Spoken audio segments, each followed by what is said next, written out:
Emirates NBD account opening. Hey everyone, welcome back to our channel. In today's video, I will guide you on how you can actually open an Emirates NBD account online, so make sure to watch the video till the end.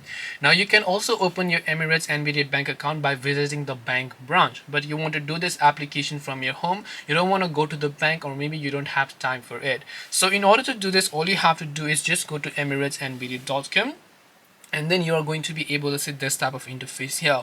Once you go to emiratesnbd.com, you want to make sure to just tap on the three lines option from the top left, and then just go to the option called account. From here, just go to account overview. Once you go to the account overview section, you will be able to see all this here, and under it you'll find different types of accounts: current account or savings account. But opening a normal account means you can try opening your current account. So here you'll find the open an account option. Make sure to tap on it. On the next page, you'll be asked to enter all of your legal details, so make sure they are the legal information, such as your full name here, as well as your email address, your phone number, and such as you can select Emirates, you can select the branch that you might want to select over here.